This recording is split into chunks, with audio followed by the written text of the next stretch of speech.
if we were to unpack, what the sort of perhaps the role of sort of systems thinking in sort of in sort of planning sort of future income streams like legacies, could you unpack that a little bit? What does it mean? Like, how have you seen it applied? How have you applied it? So systems thinking is essentially part of, well, it's a thing in its own right, but it's also a key part of futures thinking.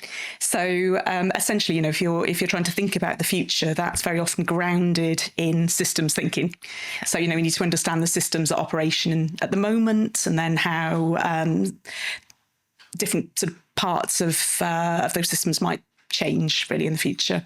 And then in terms of, I suppose, what it is, I suppose you can think about systems thinking almost in terms of its opposite. Very much, we're often trained, I suppose, as humans again, really, just to think in terms of cause and effect. So, A causes B. And what systems thinking says is actually it's a lot more complicated than that. A causes B causes C, but then D causes B, E causes A. And we could go on, obviously. So it's rather than thinking in that rather sort of simplistic way, it's trying to think about the sort of the multiplicity of factors and how they interact. So in terms of systems thinking and legacy fundraising, one of the things I know we talked about when we were prepping for this was the idea that you can't just develop a legacy program on its own and bolt it onto a poor individual giving program or, a poor supporter experience. The decision to leave a legacy is the result of, as Lou was saying really eloquently, that sort of lifetime journey really that someone has with a cause and then perhaps with a specific organisation as well. So we've really, for it to work optimally, I suppose, we've got to think in that slightly more systemic way. Yeah, I mean, I am really interested in it from a kind of a sort of future sort of leadership skills potential. And I was reading a report within I think it was World Economic Forum, and it said the sort of jobs of the future require, a lot more, I think, sort of softer skills in terms of resilience and the adaptability. But something that struck me as a bit more, I guess, sort of academic was systems thinking. And this was a really sort of touted as a really strong lead for the future. And yet I don't really hear people talk about it or able to sort of access it, or how do you learn it, or who's teaching it. So do you have any sort of, if you were sort of to put your toe in the water, where would someone start? Because I think leaders hold this enormous like spaghetti junction of, I know that there are no hard edges with the opportunities and the challenges that I'm managing. And I think that systems thinking can really help create space for those problems to sit. Yes. Yeah. So I guess it might be worth just sort of throwing in for the purposes of the conversation. There was a piece of research in fundraising specifically about this. Yeah. So it's a few years old now, but it was carried out by Professor Adrian Sargent and Professor Jen Shang. And essentially what they were looking at was what makes a sort of great fundraising leader specifically. And one of the things they found as part of that research was that great fundraising leaders, I suppose, are often natural systems thinkers. I guess, though, we shouldn't think about systems thinking as something that, for some people, of course, it is innate. That's just the way that their brains work. Yeah. But I think it is something that can be learned, can be taught. So there are methodologies out there, I guess, that people can go and have a look at that will really sort of encourage us to think in that perhaps slightly broader way. Yeah. So there's a soft systems methodology, for example. What I've just been learning about on my course was, I suppose, a little bit more harder systems thinking, which we spent quite a lot of time actually quite literally sitting down mapping systems. But actually that was really useful just to, and I think someone, don't necessarily have to have been on the course to do this, but actually just sitting down with probably a good old-fashioned paper and pencil, actually, and trying to draw out how different aspects of your role, the situation you're in, the problem you're trying to solve, how do those different aspects interrelate?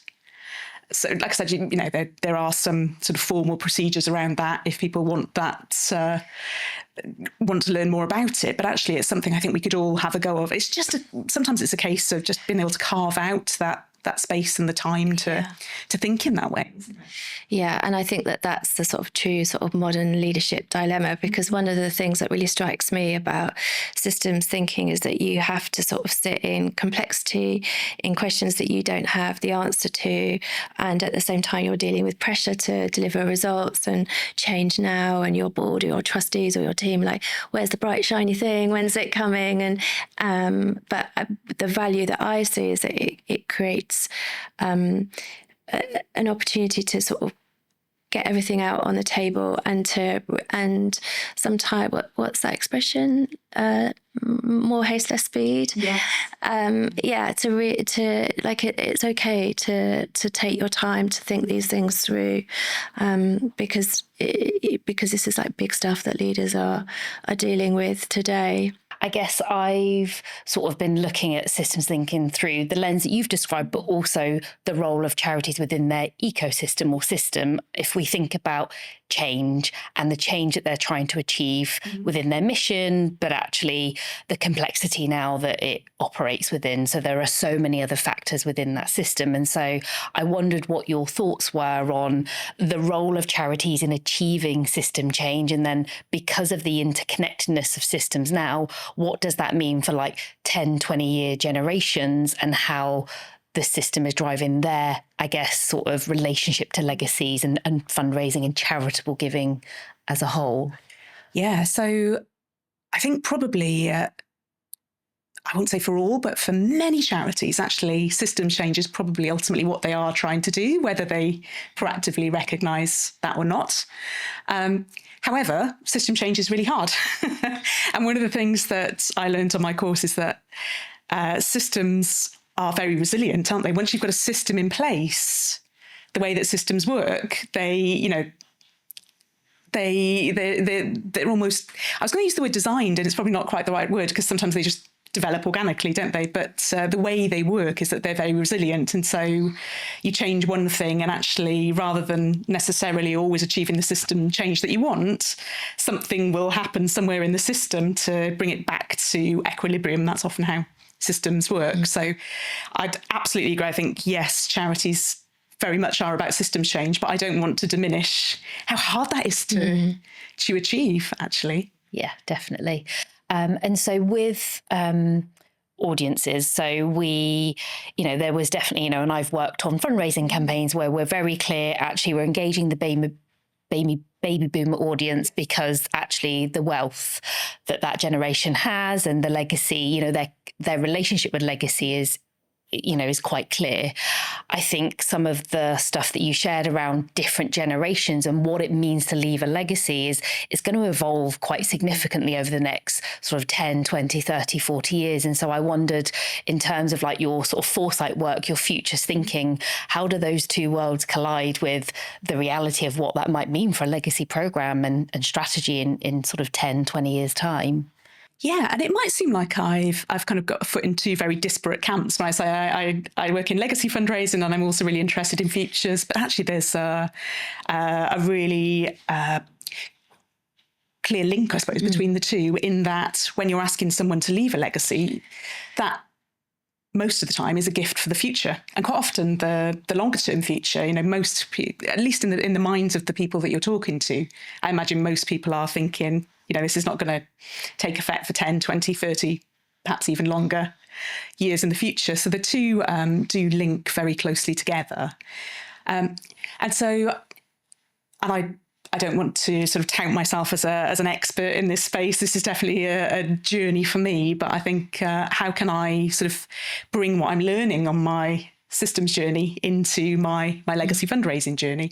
So, for example, already now when I'm pulling together fundraising strategies, legacy fundraising strategies, which I do a lot of, I encourage people when they're thinking about the market, for example, not just to think about, what are the trends in fundraising generally or legacy fundraising specifically, but exactly as you say, let's look at these bigger, broader consumer chain trends. Let's look at how, people are changing, I suppose, in their lives as consumers generally, and then think about, well, what does that mean for legacy fundraising? And obviously there are implications for fundraising more generally as well. So I guess those are things like we're becoming more individualistic. That's a fascinating one, isn't it? Obviously technology, which I never think is the really interesting bit, actually, from my point of view. But actually, technology does have a really big impact, I think, in sort of social terms and, how we think about the world and how we consume, etc. So you can't ignore it. Things like, what about living in a never normal world? This world of polycrisis, which probably, sadly, as we look at the future, is going to be more and more of a thing. How is that going to affect our sort of behaviours in the future? So I try and incorporate that type of thinking into any strategy project now.